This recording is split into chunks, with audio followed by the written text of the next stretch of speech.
Easiest way is Robert H. Flynn. H is for Henry. I'm not one way or the other, saying anything about Henry as a name. When I was a little guy, didn't like it that much, but Robert H. Flynn at fairwayresidential.com. My dad was Arthur H. Weber, and it was Henry. Henry. And he didn't like it either.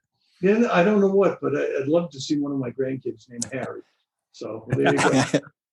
My father's name was Albert, and he hated it because he was called Bertie as a little boy. That was the shortening in England, not Al. Yeah, Bertie. And so he went by James or Jim, his middle name, his entire life. So. Welcome to the Three Wise Men of Divorce, Money, Psych, and Law podcast. Sit down with the California divorce experts, financial divorce consultant Mark Hill, psychologist Scott Weiner, and attorney Shawn Weber for a frank and casual conversation about divorce, separation, co-parenting, and the difficult decisions real people like you face during these tough times. We know that if you are looking at divorce or separation, it can be scary and overwhelming. With combined experience of over 70 years in divorce and conflict management, we are here for you and look forward to helping by sharing our unique ideas, thoughts, and perspectives on divorce, separation, and co-parenting. Okay, so it's been a weird real estate market, hasn't it, Mark? Bizarre. I've never had so many people soliciting, so many agents telling me they have buyers for my house. Yeah, I got one guy that calls me all the time, says, I know we've spoken before. And he leaves that message every time. And it's like, I know we haven't. Stop it. Right. But yeah, everyone's, they're looking for inventory. There's no inventory. So we have a guest this week on our podcast, a good friend of mine, and also a member of the Weber Dispute Resolution Mediation Panel, Bob Flynn. And we're just glad to have Bob on the Zoom today, and so that we can talk about the real estate market. Bob, you're an interesting character. You got quite a background. You were an attorney in Massachusetts. I was an interesting character before I moved out here. Yeah, I practiced law for many years in Boston. Did a lot of real estate trial work, among other things, and I moved here only because one of my 5 kids said, "Hey, come on out here, Dad, and help me build a real estate business." And it struck me right. But I've also been a mediator, arbitrator, and I do that kind of work and bring those things to real estate.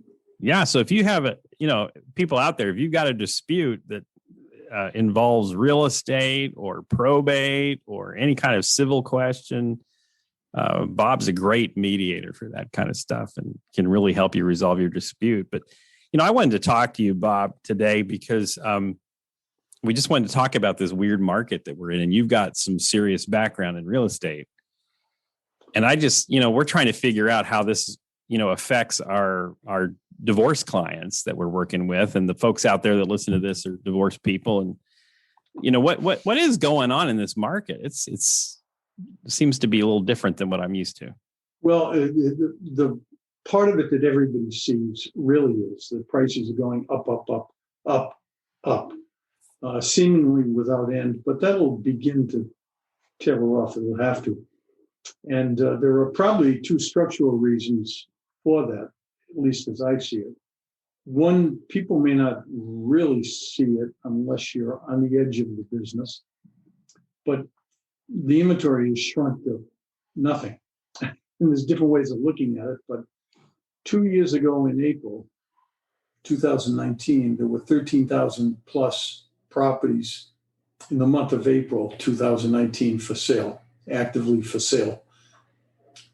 Last year, the same month, there were 6,600 plus properties. And this year, you're down to 3,000 plus properties, just constantly getting halved. So with that shortage of property and increasing buyer demand and low interest rates, that's one of the 2 big reasons. The other big reason, we were talking about it early today at another meeting, since the last recession, housing starts are down 40%. So now you have an increasing population, people not putting their homes on the market, and there's a dearth of new inventory stemming from the last recession, 40% down from what it normally would be. So there we are. It's a fast market. Put it on, you're going to sell it. Yeah, I mean, Mark, you heard of some crazy things with people purchasing, haven't you?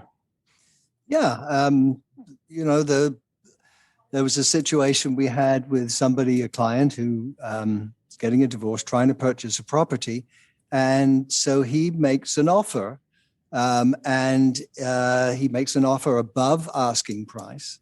And the people there wanted a rent back. So he offered them a free 30-day rent back. He didn't get it because the buyer that did get it offered a free 4-month rent back. So they're not even getting possession of the house they're going to buy, and they're not going to get any income from it. And they're going to have to pay for it for 4 months. But just to get it, they did that. And I had a buyer lose out on several properties with 10 other bids, even though they were really right around the top. They finally bought a beautiful home and are very happy. And I had one divorce sale not long ago where, because of intransigence on the part of one of the two spouses, they wouldn't say yes or no to any offer. And the offers kept coming in. 33 offers later. The court was close to intervening. I would imagine. Pull a trigger on that. And I was embarrassed. I mean, I was 33 offers. Well, and then go ahead, Mark. Well, I remember a case, I can't remember who the attorney was, but the woman would not let, who was living in the house, husband had moved out long ago, she was a hoarder. And the place was just filled that you could hardly get in the door. And she wouldn't allow anybody into the property to show it. And she would just feign sickness whenever the time came for someone to come and, inspect the property. And it went on for literally for years before the court did intervene. Yeah. That's a real problem. They're throwing their own money away. Yeah. What's going on in commercial real estate, Bob, is the same sort of situation. I would imagine it might be sort of mirror image if people are not going to be looking for office space. Well, I know on the apartment side, to start there, it's kind of paralleling what's going on here. Prices are going up. Mm-hmm. So, the returns in San Diego quite low, but it's quite safe.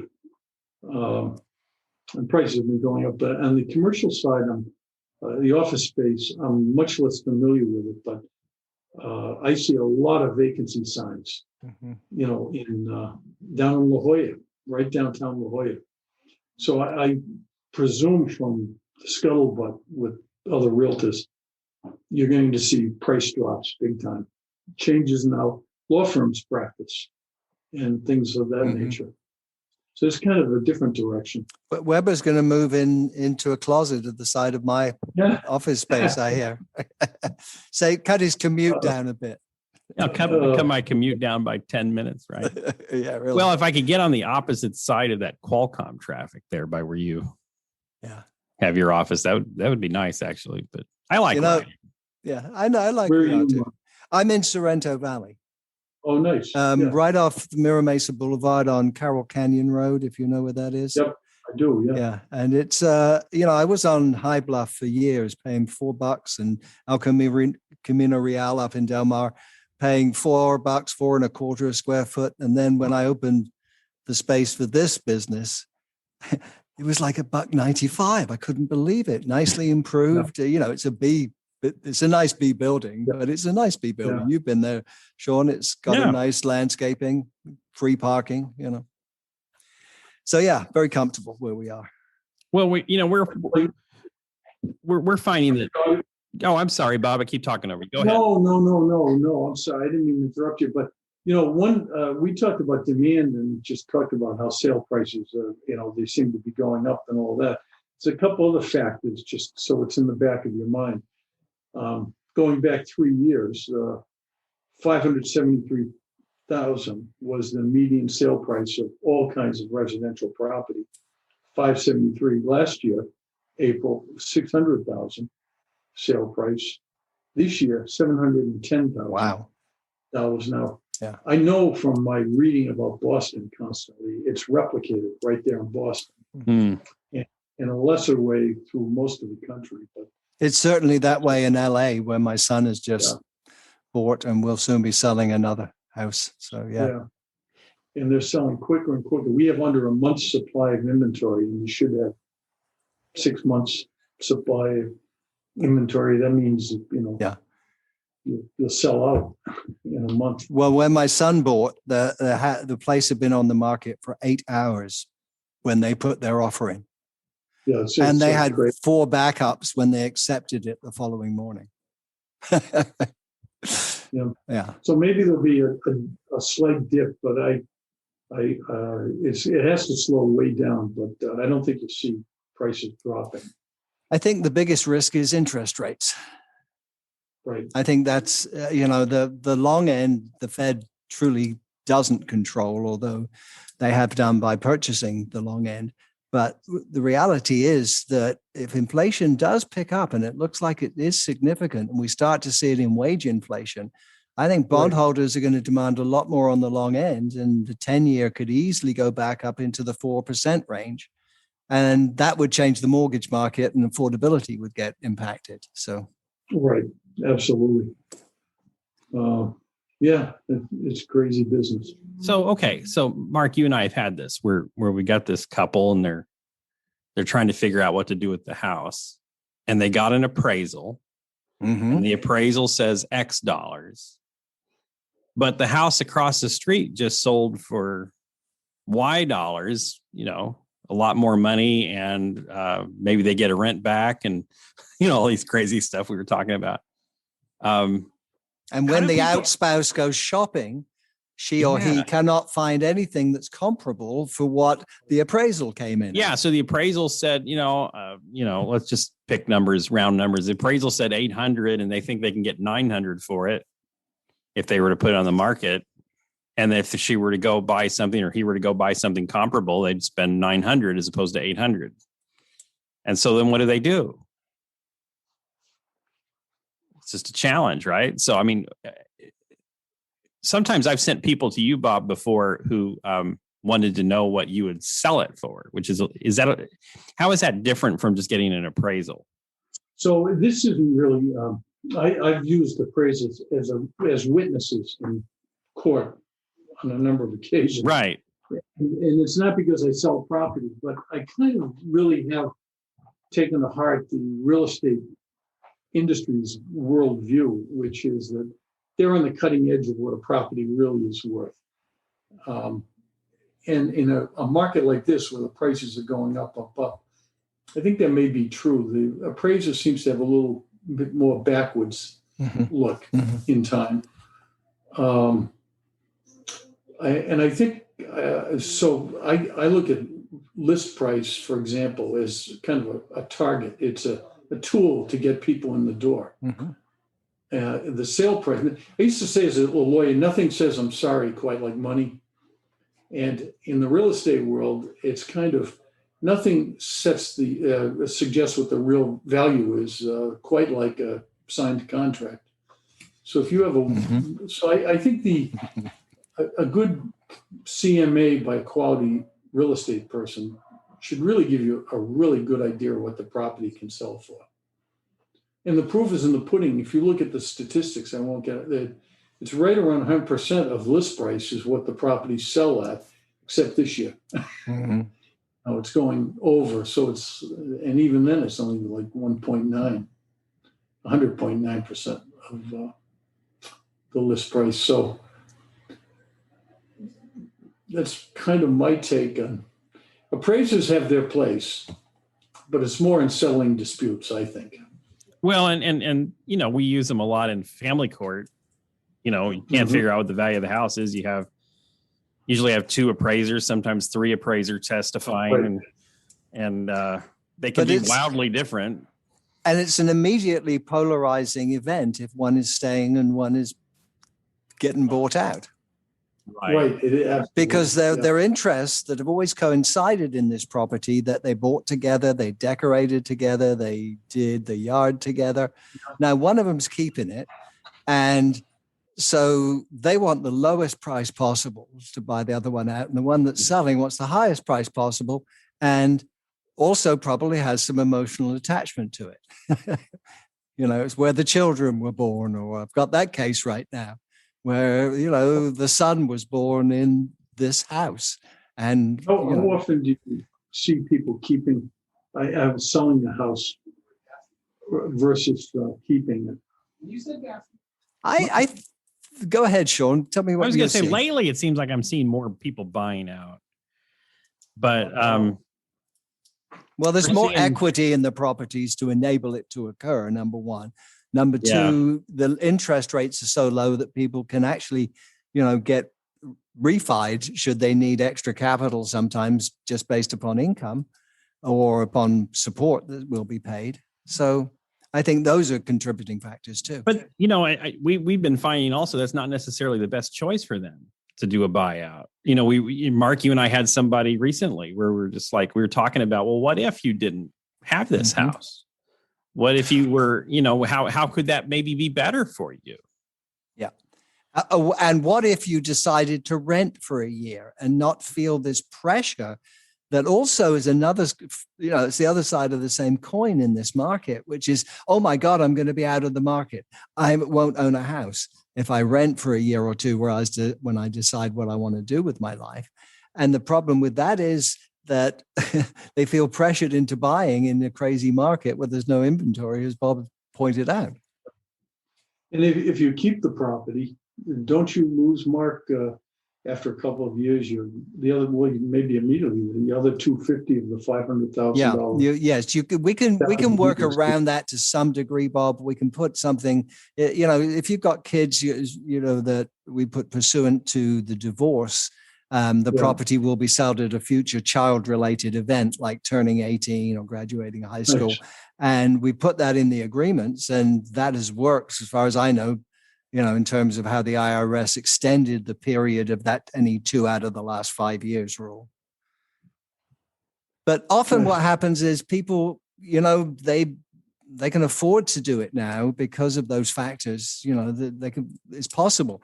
Remember, Shawn, right after 08 and 09, nobody could afford it. And that's why housing prices were dropping too. There was just no one could afford to refi, Yeah, that was happening. And people were underwater all the time. And the houses were being sold a lot more back then. The banks weren't out there. There was no money to being lent. Yeah, nobody was lending. Yeah. But they're a lot more loose with their money than they were before. Well, there's a lot of money been created by, I was a financial advisor for, years, 25, 30 years. And then suddenly I don't understand anything anymore because after the financial crisis, all the rules changed about the way money was created. Money became, there was a time about a year ago, if you wanted to buy a house in Denmark, they paid you to borrow the money. I am not kidding you. They paid you to borrow the money. It was Please negative take our money and buy a house. Okay. And I'm the firm belief that money should be worth something. If I borrow money from you guys, I should pay for it. It should have a value. And when you put the interest rates at zero or base the risk-free return at zero, all the calculations that I grew up trying to understand how to value markets just went away. Yeah. It's interesting. And I think it's really important for folks to think about. You're making a business decision. A lot of times people make decisions about their real estate. You probably see this all the time, Bob, when people are buying real estate or selling real estate. They make an emotional decision. We try to emphasize with them that it's your house, your home, and your investment. It's the house first. We find the house, but you make it a home, and it makes itself an investment if you do it correctly. But I was thinking with people keeping their homes in a divorce situation, they may want to ask themselves, just as with an investment, would I invest today in this as the house I want to be in, sometimes I think people stay through inertia and they're fighting to keep the life they had. Well, and it feels safe to not Right. scuttle. This is where I am. This is where I feel safe. This is where I feel comfortable. And we have a colleague who calls it the marriage museum. Right. Yes. You right. know. Oh, right. Yeah. And it sometimes it is the only stable thing in a person's life where they feel everything else is falling apart. So you can understand the reluctance to, move immediately, but employing some planning and looking at cash flow and I had a lady once who kept a house, and she literally 5 years down the road, she'd retired from a government job. Her husband didn't make a huge amount of money. He had actually given her the equity because he felt guilty about an affair he'd had for 20 years, apparently. And, she'd retired early from her job. And I pointed out to her by running some spreadsheets that she was really out of money in 4 or 5 years. Wow. The kids were gone off to college. She was a woman in her 50s. And I told her this, and she said to me, and this is not an exaggeration, if I need to go and turn tricks on Oceanside Boulevard to keep that house, I will do it. Yeah. And she would look me straight in the eye and said that. And I think she was joking, but I mean, the vehemence of the response just tells you there was a lot more attached to that house. I like how you said you think she was joking, but you're not quite sure. Look, I saw the finances. I saw the cash flow. And I was thinking, ma'am, you're going to have to work a large number of hours. No I was going to say, what is the cash flow on turning tricks on Oceanside? Probably not sufficient for this. I do not have the data. What that really shows is she's a fighter, and she's fighting to keep. Yeah, that's the point. But it had been a false stability, apparently. I often wondered what happened to her, because we did do the settlement, and this was probably 15 years ago at least. So, well, there was a judge in town. If the parties couldn't agree on what was going to happen with the house, I heard this order many times. He would say, the parties shall go to the nearest Century 21 broker and we'll list the house for sale forthwith. He didn't even let him pick the broker. It's the nearest one geographically to you. I don't know what he had for Century 21. He always say Century 21 broker. His wife worked at the closest one to the maybe that's courtroom. What it was. I don't know. It's an aggressive business, isn't it? Really? Century 21 around. Any edge you can get, Bob. yeah, but he always make that argument. It was the Solomon thing, right? It was we're going to cut the baby in half, and if they can't agree on what happens with the house, then we're going to sell it. And that can happen. I kind of think that if a conversation doesn't demonstrate to both parties that it makes sense, business sense, to keep the house, probably everybody is better off liquidating it as quickly as possible, moving on. But of course, that coincides with self-interest here. So, well, and that's I don't mean it that way. It's not. It's just. No, I know what you mean. What does happen is people will be in the marriage at a certain lifestyle, and they're used to maintaining that lifestyle. But what Mark and I have learned is that you can expect a 10 to 20% reduction in your standard of living, because it costs more to buy 2 gallons of milk than it does to buy 1 gallon of milk. When you're living in different households, it just costs more. And what they don't realize is you may have just been affording that house at the marital standard of living, but now that you can't pool your resources anymore, it's just out of reach. Right. And it's better to just make the decision to sell and get a clean slate and start over again on real estate than it is to become house poor. But the thing is that in most divorces, people are not thinking in terms of what can I afford. They're thinking in terms of what can I keep and what can I get. What can I hold on to and not lose? Exactly. Because, I always say this to people, guys would say to me, oh, I have a net worth of $4 or $5 million. I go, no, you don't. And they'd say, what do you mean? It's like, well, you're a married man, right? Yeah. How long have you been married? 26 years. Oh, good for you. Were you rich before you got married? Oh, no. It's all happened in the last 10 years. Right. Okay, divide by 2. Yeah, right. Community property state, but no one feels that way. So just the concept of a divorce is a loss.